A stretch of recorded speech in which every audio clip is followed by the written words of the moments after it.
Hello students. तो इस video lecture series में हम बात करेंगे फिजिक्स के बारे में और क्लास 10th।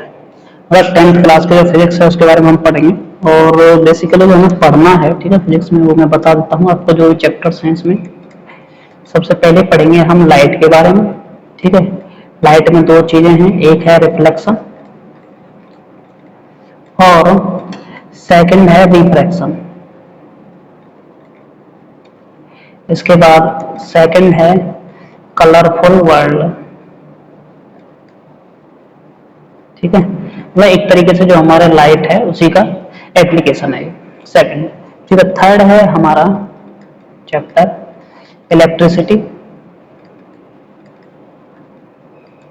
और फोर्थ चैप्टर है हमारा मैग्नेटिज्म।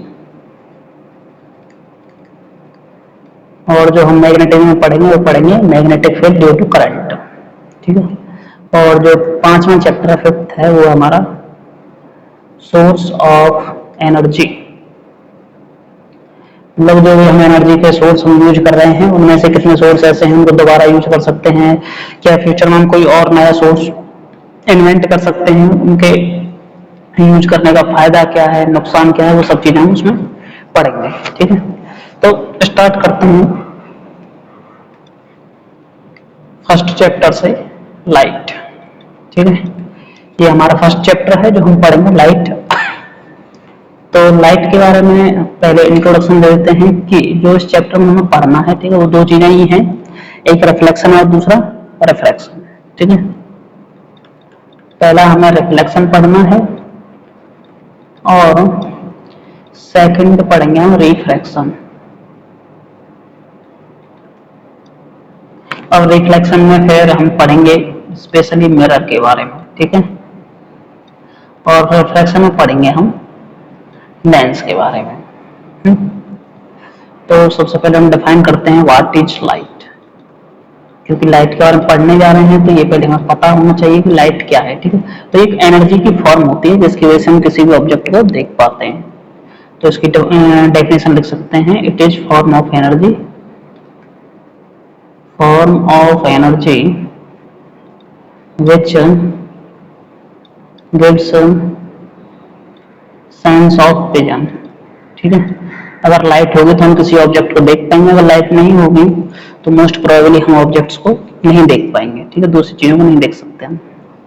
इसके बाद लाइट की प्रॉपर्टी की बात करें तो जो प्रॉपर्टी हमें याद रखनी है इस चैप्टर में, ठीक है, वो सबसे पहले तो ये है कि ये मूव करती है स्ट्रेट लाइन में। ठीक है, move in straight line. Second thing, जो इसकी स्पीड होती है, स्पीड इन वैक्यूम। ठीक है, ये होती है हमारी 3 × 10⁸ मीटर पर सेकेंड। ये दो चीजें हमें याद रखनी है थ्रू आउट द चैप्टर। और यहाँ पे हमने बात की है कि ये रे ऑफ लाइट हमारी स्ट्रेट लाइन ट्रेवल करती है। ठीक है, तो अगर आप बुक पढ़ोगे तो बुक में इसके डुअल नेचर के बारे में बताया गया है। डुअल नेचर का मतलब ये है कि जो हमारी लाइट है वो दो तरीके से बिहेव करती है। ठीक है, तो जो उसके दो बिहेवियर हैं वो कौन कौन से हैं, एक होता है हमारा पार्टिकल नेचर, ठीक है, और एक होता है हमारा वेव नेचर। अब इन दोनों, अब जो हमारी लाइट है हम प्योरली, ठीक है, 100% श्योरिटी के साथ हम ये नहीं कह सकते कि वो लाइट है जो हमारी वो पार्टिकल नेचर को शो कर रही है, शो करेगी या फिर वेव नेचर को, क्योंकि ये डिपेंड करता है कंडीशंस पे, कौन सा हम फिनोमेना पढ़ रहे हैं। ठीक है, तो पार्टिकल नेचर से कुछ फिनोमेना हम ऐसे थे रियल लाइफ के जो हम पार्टिकल नेचर को अगर हम यूज करें लाइट के को तो ही हम उनको एक्सप्लेन कर पाते हैं, और कुछ ऐसे थे कि अगर हम वेव नेचर को यूज करें तो उनको हम एक्सप्लेन कर पाएंगे। ठीक है, तो पार्टिकल नेचर में सबसे पहला था हमारा रिफ्लेक्शन रिफ्रैक्शन। ठीक है, ये तो है ही है हमारे।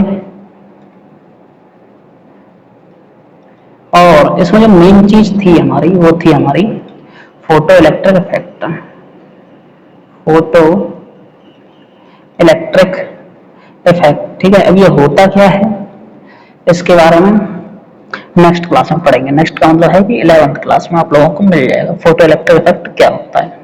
और जो वेव नेचर था, वेव नेचर हमारा मोस्टली शो करता था इंटरफेरेंस। ठीक है, पोलराइजेशन, डाइफ्रैक्शन, इन सब चीजों को हम जब एक्सप्लेन करते हैं तो उसमें हम ये बात एज्यूम करके चलते हैं कि हमारी लाइट है वो वेव नेचर की है, ठीक है। बाकी इन चीजों को समझना है, याद रखने की कोई जरूरत नहीं, ठीक है। No one is going to ask you. तो ये थी हमारी लाइट की प्रॉपर्टी का डुअल नेचर होता है, ठीक है। और जो हमें पढ़ना है स्पेशली, सबसे पहले हम स्टार्ट करते हैं रिफ्लेक्शन से, ठीक है। तो रिफ्लेक्शन का मतलब होता है कि हमारे पास कोई एक पॉलिश्ड सरफेस है, ठीक है, और पॉलिश्ड सरफेस को मैंने नाम दिया मिरर। यहाँ पर एक रे ऑफ लाइट ऐसे आई और इससे टकरा कर ये वापस चली गई, ठीक है। और जो ये फिनोमेना हुई है, फिनोमेना है हमारा कि रे ऑफ लाइट आई किसी पॉलिश्ड सरफेस से टकरा कर वापस चली जाए, उसको बोलते हैं रिफ्लेक्शन, ठीक है। तो इसको हम डिफाइन कर सकते हैं बाउंसिंग बैक ऑफ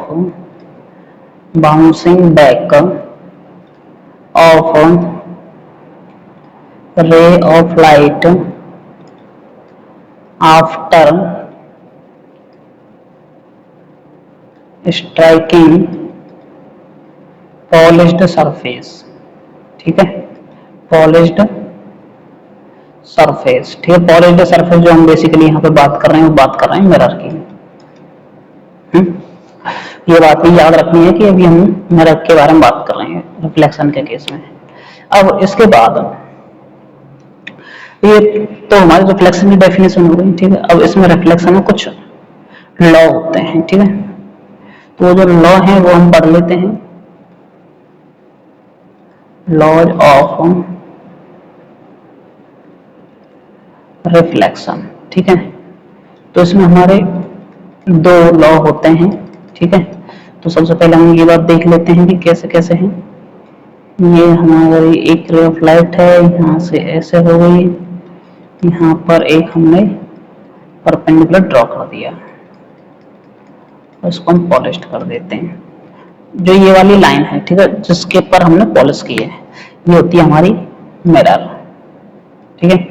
जो रे ऑफ लाइट मिरर पर आती है, ठीक है, स्ट्राइक करती है, उसको बोलते हैं इंसिडेंट रे। इंसिडेंट रे, जो ये वाली लाइन है, ठीक है, जिस पॉइंट पर रे ऑफ लाइट, जिस पॉइंट पर इंसिडेंट रे ऑफ लाइट आकर के स्ट्राइक करती है, ठीक है, उसी पॉइंट पर हमें नॉर्मल ड्रॉ करना है। तो ये हो जाता है हमारा नॉर्मल, ठीक है। और जो हमारी रे ऑफ लाइट यहाँ से इससे हम लोग रिफ्लेक्ट होकर वापस जाती है, उसे बोलते हैं रिफ्लेक्टेड रे, ठीक है। ये इसमें कुछ चीजें हैं जो तुम लोगों को याद रखनी है। अब इसके बाद जो हमारा नॉर्मल है, नॉर्मल के साथ जो एंगल ऑफ मतलब जो इंसिडेंट रे एंगल बनाती है उसे बोलते हैं एंगल ऑफ इंसिडेंस, जो रिफ्लेक्टेड रे बनाती है उसे बोलते हैं एंगल ऑफ रिफ्लेक्शन, ठीक है। अब पहला तो लॉ ये कहता है कि इंसिडेंट रे, ठीक है, आई आर मतलब इंसिडेंट रे, ठीक है। रिफ्लेक्टेड रे, इसको मैं शॉर्ट्स में लिख देता हूँ आई आर, और इसको लिख देता हूँ आर आर, ठीक है। नॉर्मल को लिख देता हूँ मैं शॉर्ट में एन, ठीक है। And normal all lies in same plane, ये हमारे एक ही प्लेन में लाई करेंगे, ठीक है। तो इसका मतलब ये हो गया कि अगर हमारे पास एक कागज है, कागज पर अगर हम एक इंसिडेंट रे बनाए, उसी को नॉर्मल बनाए, तो जो रिफ्लेक्टेड रे है वो भी उसी कागज में लाइक करेगी, ठीक है। ऐसा नहीं कागज के ऊपर कहीं से वो पास हो गई।